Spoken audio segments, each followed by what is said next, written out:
time from the Toy Biz Marvel Legends Series 10, looking at Cyclops. Take a look at the back of the package here. You can see his statistics and a write-up for him, as well as other figures in the wave. And you can see that this figure has a variant in his X Factor, his first, or his, I should say his second X Factor costume. You can see the Build-A-Figure is the Sentinel. So taking a look at this guy, one of my favorite, this is the version of Cyclops that I always think of. Sort of the later 70s X-Men, after the giant size X-Men, going on until until he changes his costume when he joins X Factor. Of course, Cyclops, or Scott Slim Summers, first appears in X-Men #1 way back in 1963, and he is the first X-Men and the leader, the consummate leader of the X-Men. More on that when we get into his history and stuff. For now, we're just going to take a look at the figure. As you can see, he is kind of shiny. That's alright. The sculpt is pretty good. He's got some really wicked abs there. A little bit over the top, maybe, for the character. I like the way they sculpted the thighs here, where you can sort of see the costume on the legs there bunching up. There's some nice details on the boots with the stitching. The paint job is very, very cool too. You have this very light blue brushed over a darker blue, and it gives us this really weird quality, but you can sort of tell that it was painted on. I like that. It kind of invokes that this is kind of like maybe stepping off the art page or something like that. You know? It doesn't work many times, but on this guy it does. His lips are really, really pink. I don't know if that's coming out or not. That's the one thing that I wish I could change. It'd be cool if you could lift his visor up and see his eyes on underneath there. So for accessories, aside from the part of the Sentinel that he came with, he comes with a little base here. All these characters do. You can see he does have a hole, peg hole in the back there. So for articulation, his head goes side to side and up and down just a little bit. His arms go all the way around, rotate at the bicep, double joint at the elbow, and rotates at the gloves. Although these get really stiff if you let them sit for a long time. His hand bends one way, in, not so much out, and all the fingers are on a joint. He has no ab crunch here, but he does have waist articulation. His legs go forward, back, and out. They rotate at the thigh. Double knee joint there. He rotates under the boot. This is another joint that tends to get really stiff. His ankles bend forward and back. They don't really have an ankle pivot on there. which is too bad. But he does have toe articulation. Getting into his history, Cyclops was the son of the U.S. Air Force pilot Major Christopher Summers, and I also believe that his family had a cargo business in Alaska. And so while flying a vintage aircraft, a de Havilland Mosquito, which is a wooden plane, they encountered a UFO. And through this encounter with the UFO, the airplane caught fire, and Christopher Summers forced both him and his brother, Alex, out of the plane with one shoot. Unfortunately, Scott was injured in the coming down. He hit his head. This injury affected both his memory and his control over his power. So Scott landed in an orphanage in Omaha, Nebraska, and Alex landed in another orphanage somewhere else. Thus, they grew up separately. While I believe Alex was adopted eventually, Scott never was. The orphanage, it turns out, wasn't as benevolent as you would think it would be, because Scott was subjected to rigorous testing and experiments by Mr. Sinister, who had taken over the orphanage in disguise. Scott was, even though his memories of his testing and experimentation are taken away by Mr. Sinister, he still is able to figure out that there is something not right with the orphanage, and so he manages to escape, basically becomes a teenage runaway for a while. And he's then found by Jack Diamonds, who is a very minor, superpowered villain. And Jack O'Diamonds, he of course finds out that Scott has superpowers, and he wants to use him in his crimes. Scott does not like this one bit, and eventually Professor X runs into him, and together they're able to defeat Jack and Diamonds, and Scott agrees to become the first X-Men. Quickly is promoted to field leader of the X-Men, and he becomes the leader when Professor X is thought dead for a while. And he is very dedicated to his job and responsibilities. He feels like he can't let up one bit because of the amount of power that he has. So that often gets in the way of his personal relationships with the other X-Men, especially Jean Grey, the only female X-Men at the time. And he has tons of adventures with the X-Men. He eventually finds his brother, Alex, and he does, his memory of Alex is restored. Then the X-Men disappear on a mission to the island of Krakoa.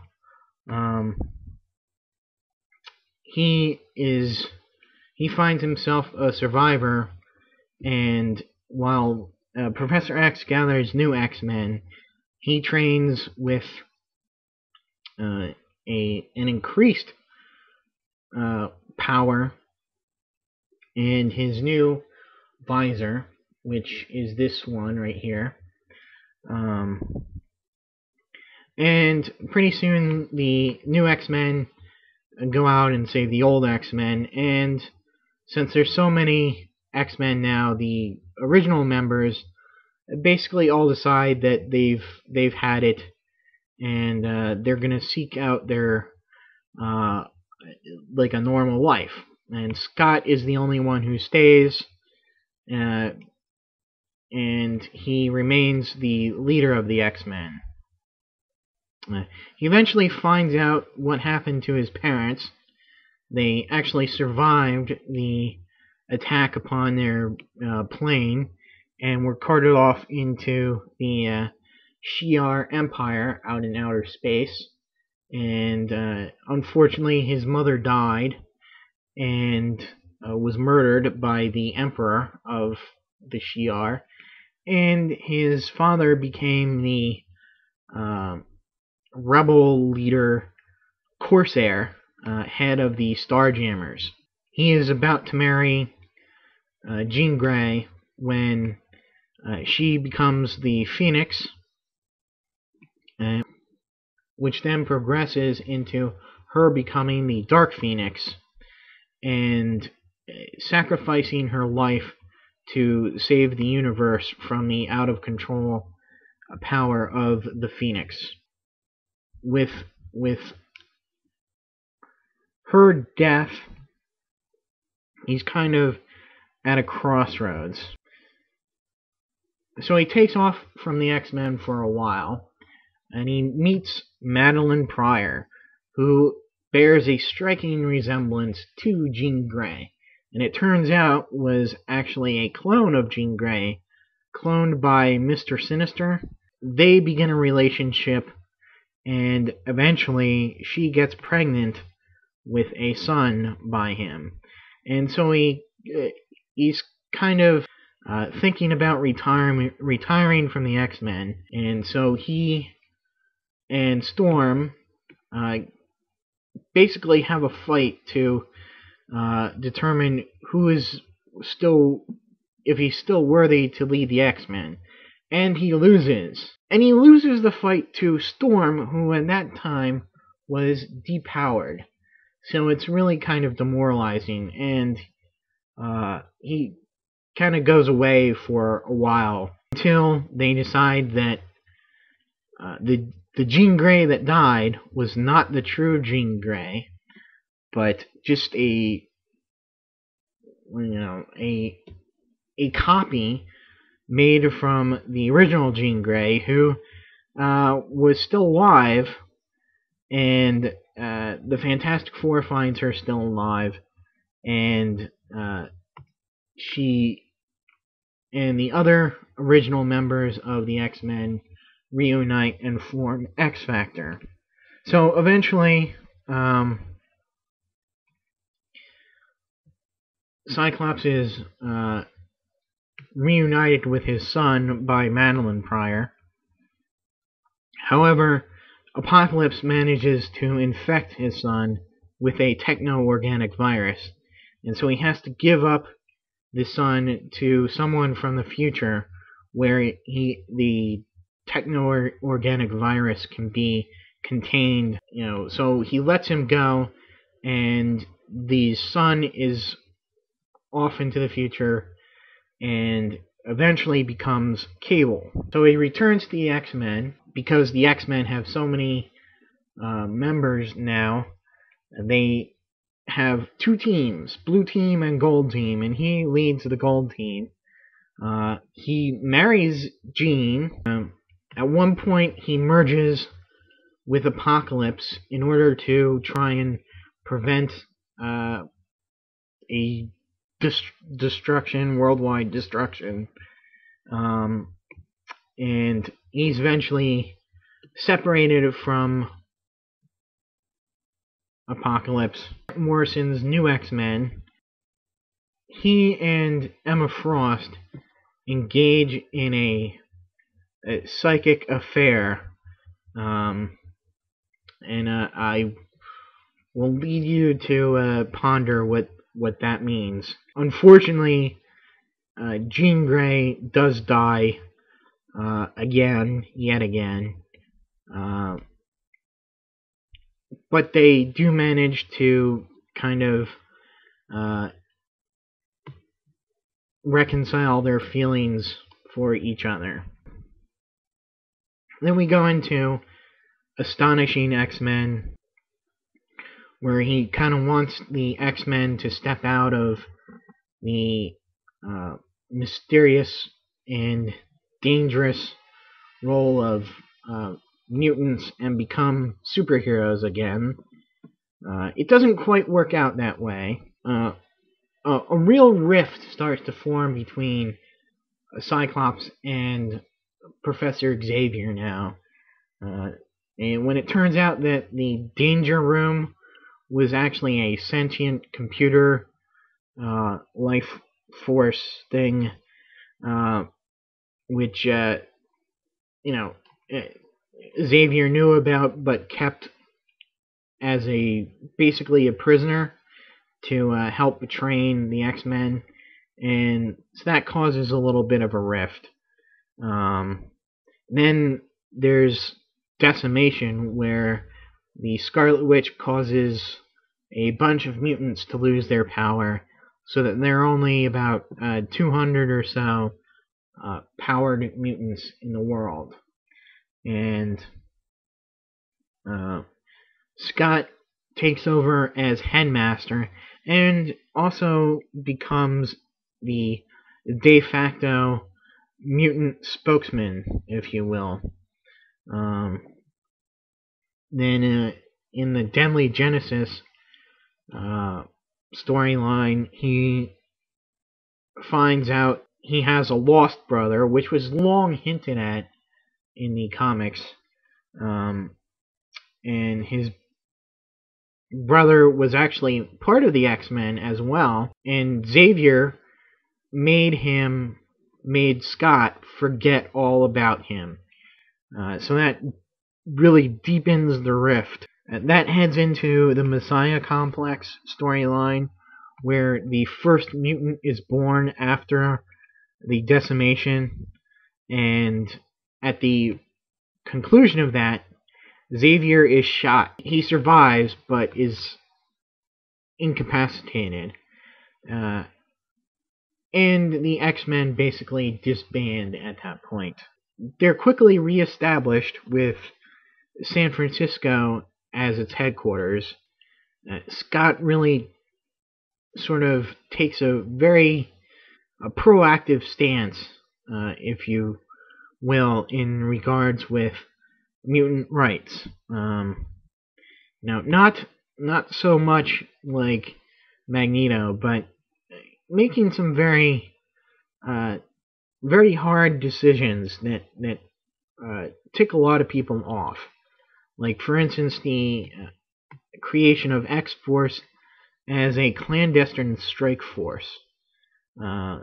Basically taking out and killing enemies of mutants. Hammer and Norman Osborn, when he was in charge of everything, they're trying to take over the X-Men, and Cyclops won't have any of it, and so Osborn uses some riots some anti-mutant riots in San Francisco to create a new Dark X-Men team with the help of Emma Frost. With Emma's help, these Dark X-Men go into action. It turns out that all of this was a trick, a ploy by Scott to get the mutants out of the U.S., and he moves all of the X-Men and offers a sanctuary to any mutants on the raised portions of the Magneto's former base that fell into the ocean there, and has renamed it Utopia. So that's pretty much where he sits now. He's ticked a lot of people off, sort of making the hard decisions